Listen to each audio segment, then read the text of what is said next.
Welcome to Generations, a show which helps people 50 and better lead happy, healthy, and productive lives. Our moderator for today's episode is Gloria Van Demeltrot. Hello, and welcome to Generations, the Roundtable Edition.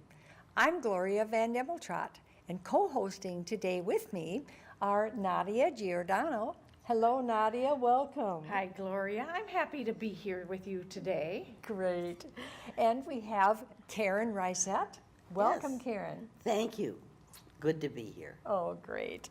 And we have Ellie Freed. Welcome, Ellie. Good to see you Thank you, again. Gloria. I'm excited about our guest and looking forward to it. Wonderful.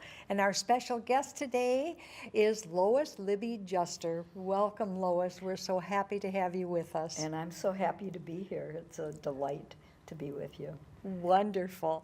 Lois is a self-described octogenarian who is here to share with us some information about how to grow older and be healthy. She'll talk about stress management and give us some interesting tips on growing older.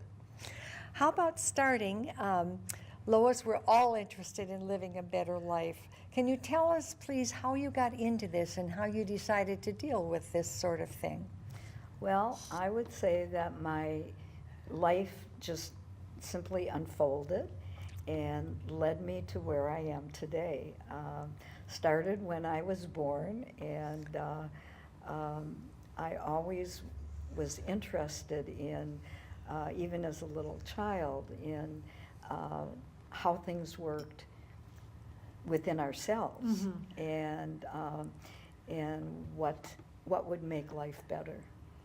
Wellness in general, I would think, is, and you know, that changes. Even when we're young, we're interested in wellness.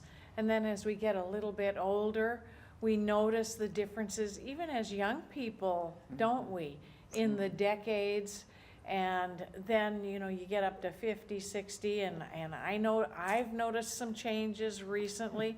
What would you say, Lois, some of the differences that come up between 60s, 70s, and then the 80s once you become an octogenarian, and what are the things we can watch for? Well, what I would say from my own experience, one of the major things that keeps us young is having a zest for life. When I turned 60, I was excited about moving into that decade and seeing what was going to happen. Same with my 70s and same with my 80s.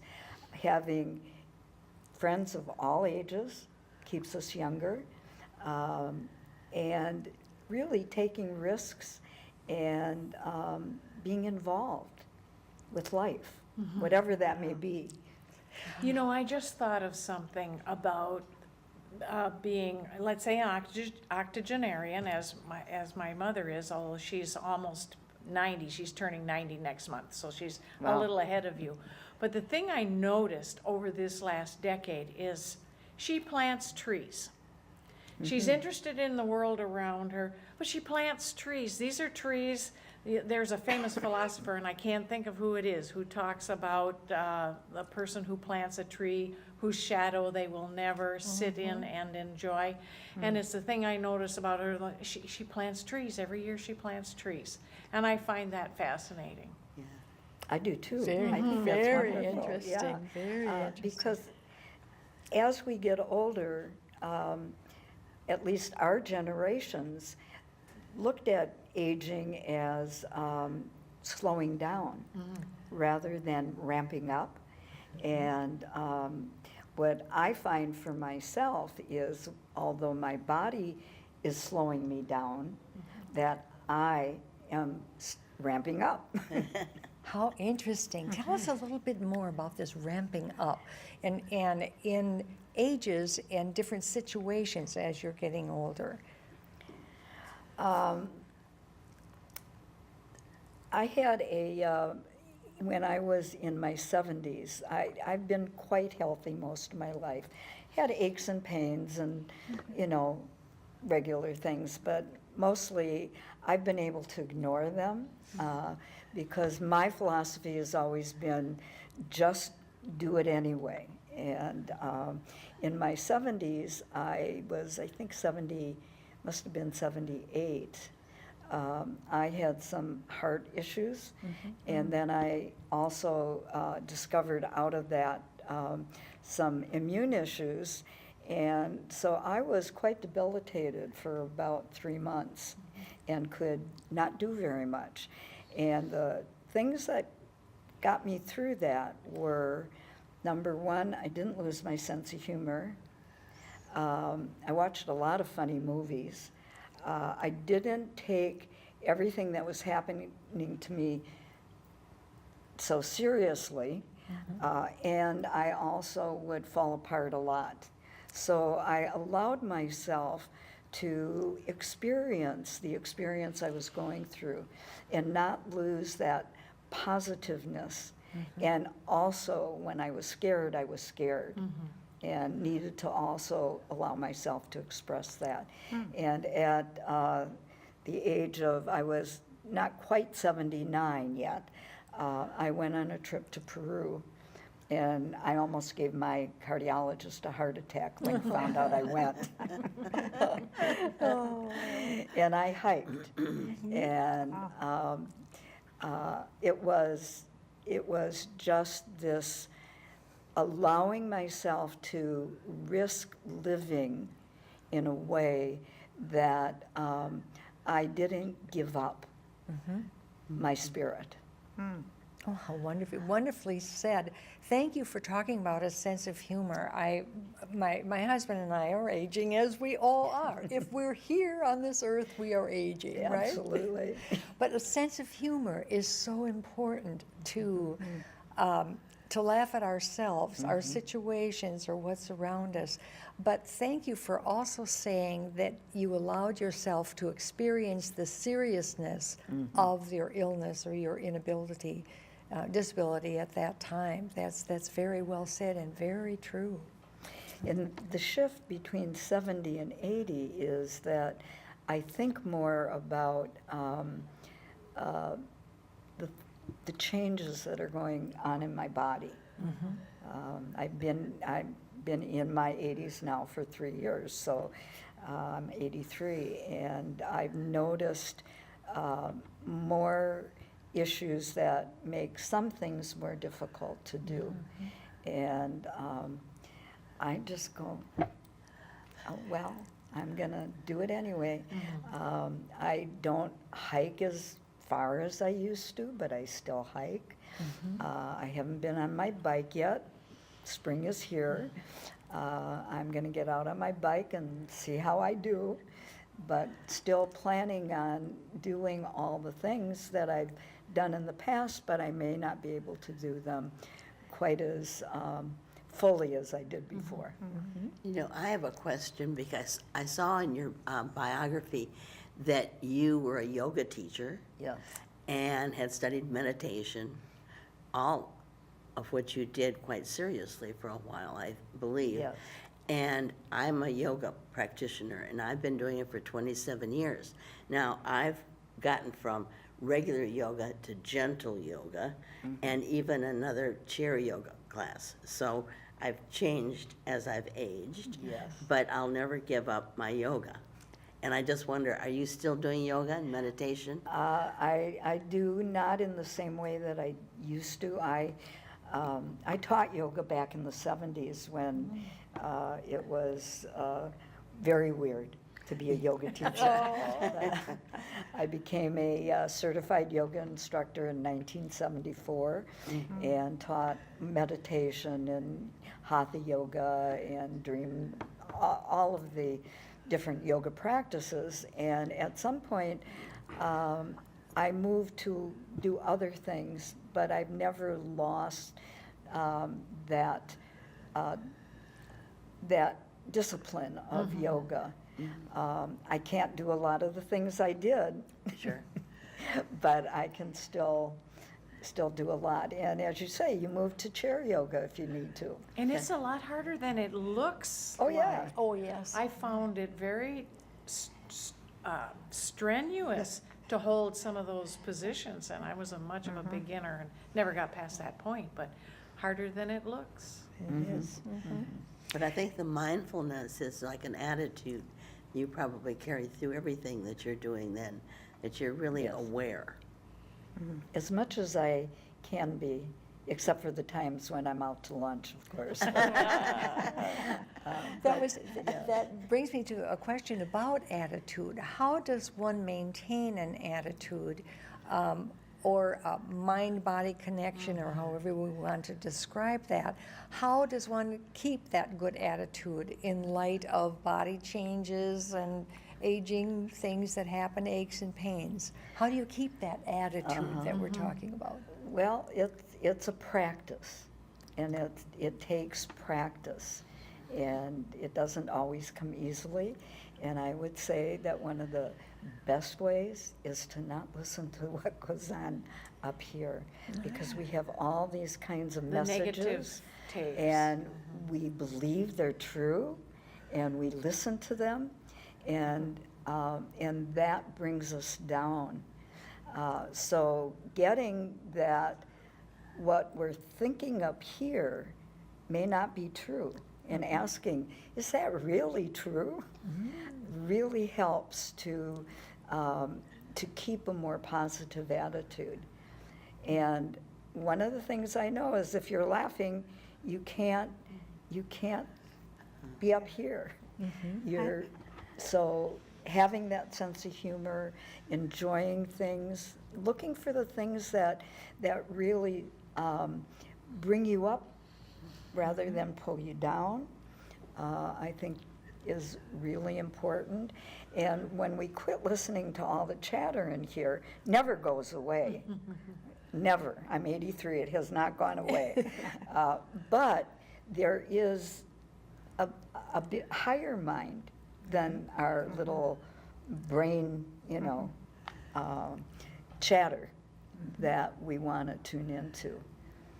I have a friend, I had a good friend who died in her 50s, died of cancer in her 50s. And she had this wonderful attitude about each day being a gift to her, and she was going to get the most out of each day and spend time loving her kids and her husband. And I learned so much from her death experience. You know, when I got the milestones like 70 and 80, you don't like to think about them, but if you think of each day, each year as a gift, and that there's so much available for you to enjoy and cherish, that really helps a lot. Absolutely. There's so many books to read, so many, wonderful experiences with friends and family. Yeah, absolutely. And trying new things, I hear so often from people in their 60s, 70s, well, it's too late for me to do that. I didn't, if I would have done it earlier, I could maybe have, developed some skill or expertise, but now it's really too late. And That's a common one. yes, It's and it's very never, common. ever too late. I have a friend who I grew up with, and her husband died when she turned 80. We all turned 80 at the same time, and by the fall of that year, she decided to do fusion glass. She took a fusion glass class. She said, I have to reinvent myself now. And she took the class, and she is making the most beautiful fusion glass pieces and never had done anything like that before. And that part of her has now started to develop and come out. It's never too late. That's fantastic. Yeah. That's fantastic. That's a wonderful piece of advice. Everyone has stress, no matter what our age. There's stress in our lives. Can you give us some tips for how to deal with that as we're aging, to not let stress affect us as much as we tend to want to let it? It's a hard one. Breathing. Learning how to breathe. Breathing. And I don't mean just like that, but really breathing. Deep breathing into your body and allowing that breath to move through your body. Meditation helps. Just sitting quiet and meditating will help. Or giving yourself, in the midst of your stress, giving yourself a little space to do something that you enjoy doing, whether it's, going out for a walk, or calling up a friend, or going out to dinner, or knitting, or, for each of us it's different, reading a book, but going, I'm going to take this little bit of time for myself. And that just kind of can rejuvenate you. I have a question along those lines. What you're talking about, it seems like I'm able to, in a stressful situation, do just what you're talking about and allowing that. I usually do it by taking a walk. But when I go to bed and I'm laying there in bed at night, something changes with that chatter in my head. And that's a tricky one for me. Any suggestions on how to turn that off? No. No. No, because it goes, it goes automatic. Yeah. You didn't put all this Or stuff the in your volume head. down. Yeah. Maybe imagining a volume switch to turn that down. Exactly. And you're not gonna ever be able to turn it all off. But if you begin to give yourself new conduit in your head, so you reprogram, just like you reprogram a computer, and begin to reprogram. That may make a difference. One of the things I do with a lot of my clients, I will have them take a very bright red lipstick and write on their mirror, and it depends on what the issue is that they're dealing with, but it might be, I love myself, or whatever it is. And I say, you don't ever have to look at it. Write it on your mirror. Leave it there for at least 3 weeks. Okay. And I am so amazed at how that affects many people. That's that time frame. They say that to make or break a habit, 3 weeks, so that's almost the same. You're seeing that even if you aren't looking at it and reading it out loud, you're seeing that some part of your mind is still registering what positive thing you want. Okay, I like that. Yeah. The thing about breathing is so important for your health too, not just stress. I have this habit, and I think a lot of people do, of breathing rapidly and not consciously taking deep breaths. It makes so much difference when I think to do that. Yes. And as you breathe, you oxygenate everything. I always think of life is breath and breath is life. And the more you breathe into your body, the more you bring life into your body, and the more regeneration can happen in your body as well. I'm going to deep breathe right now. Good. Good. It does, thinking about something from years ago, we would lie on the floor. When you lie on the floor, you can't help but breathe properly. Your breath will go into your diaphragm, and you don't have these short, raise your shoulder type of breaths that are only from the top of your lungs, and they aren't the good kind. But when you lie on the floor, your breath comes in more naturally. Is that an exercise that you encourage, or? Absolutely. It is. Absolutely. That's in yoga. That's you lay down and you do. It's called shavasana, and that's the relaxation at the end of the session, and all of what you've done with the exercises before, all the postures, when you are quiet and you're breathing, then the work of what you've done can go to the places that it needs to go and bring more health to your body. That's probably good for any exercise that you do. Absolutely, any exercise. In the West, we like to do things really fast, and work really hard. But if you stop and you begin to feel into your body and feel what's going on in your body, that gives time for what you've just done to really, really do its work for you. I was taught a phrase that I say to myself over and over again, especially at night when I'm falling asleep, and then if I wake up in the middle of the night too. And the phrase is, breathe, relax, and feel. And then repeat it, breathe, relax, and feel. Yes. And if all of a sudden then I'm planning, oh, what's that hot dish going to be like or something, then I have to come back to it and say, oh yeah, breathe, relax, and feel.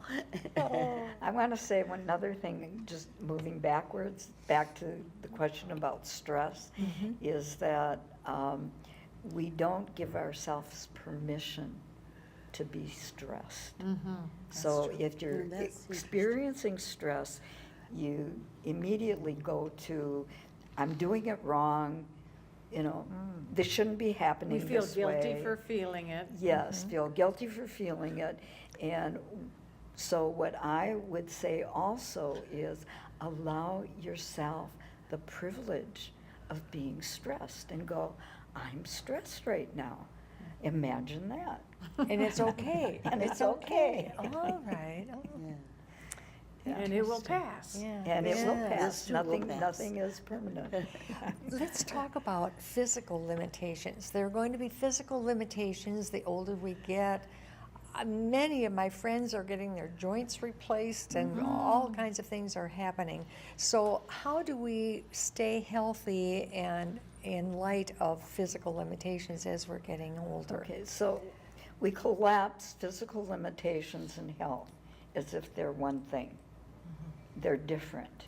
So there's the limitations that happen to us because our bodies are doing what they're doing, and they're changing and they're having more issues.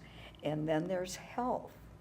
And health is really a state of being, not a condition that you're in. State of That being. helps, yes. That's interesting. So, I think about when I was going through that period of time when I really was debilitated.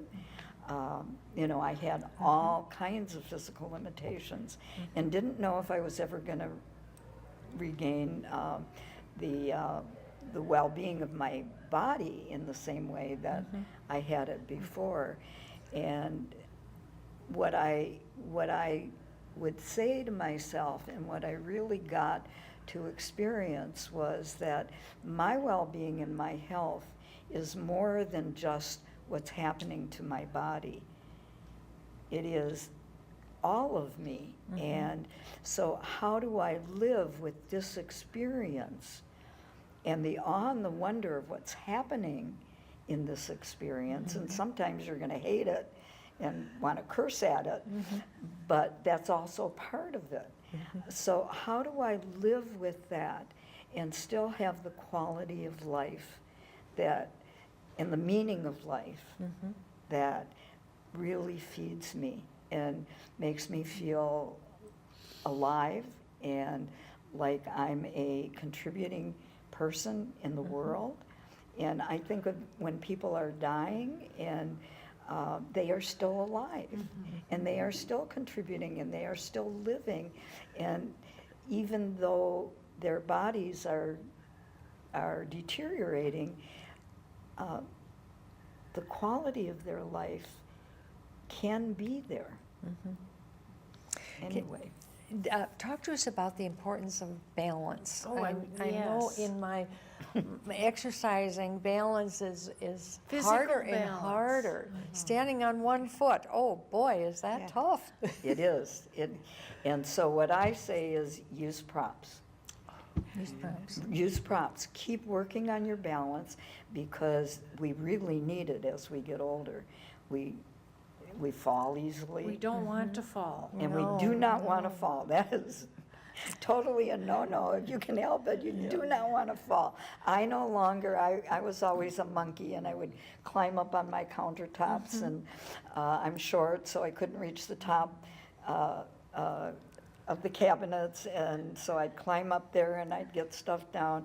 I don't do that anymore because that is a no-no. It's too easy to fall.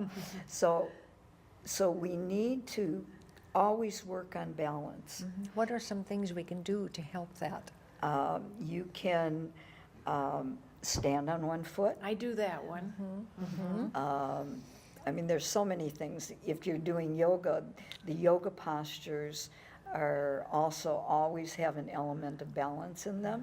You use props, or you use a table, you know, so that you can feel secure, or you have somebody there, but continue to work on doing that. Squatting is so important. You know, It's hard to get back up from that one. you don't have to squat all the way down to the floor. You have to be able to get up again. Yes, yes, and so you have something there That's where that the will props help you come in. do that. I work with a trainer a couple mornings a week. We do a half an hour twice a week, and she has a bar, and so, you know, a lot of the balance exercises that we do, I can always hold on. I can always hold on to them. There are actually balance therapists as well Yes, who help you with that. yeah. I went to one for Did a you? while. Oh, great, yeah. So I still have those exercises. Yeah, there are Yeah. a lot of exercises. I mean, you get a book and you can look at them, and How about stretching? Is there Stretching, yes. Tell us about the importance of that, or some ways to do it, or I'd like to, I keep wanting to stand up and show you.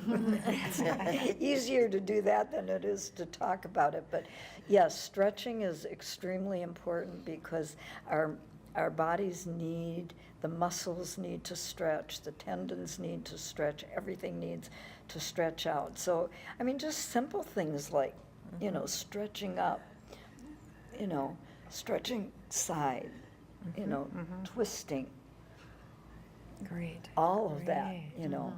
You can do it in a chair, you can do it laying on the floor or in your bed. I mean, at our age, it's not so easy to get up off the floor anymore. That's true, that is true. On that note, I see our time is about up. Lois, this has been very, very interesting. Thank you for sharing your wisdom. And I can imagine that all of us are going to be trying to stand on one foot and doing the stretching.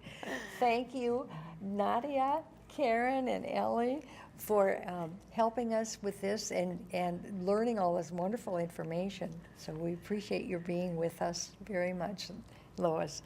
Thank you all for watching, and join us next time for Generations.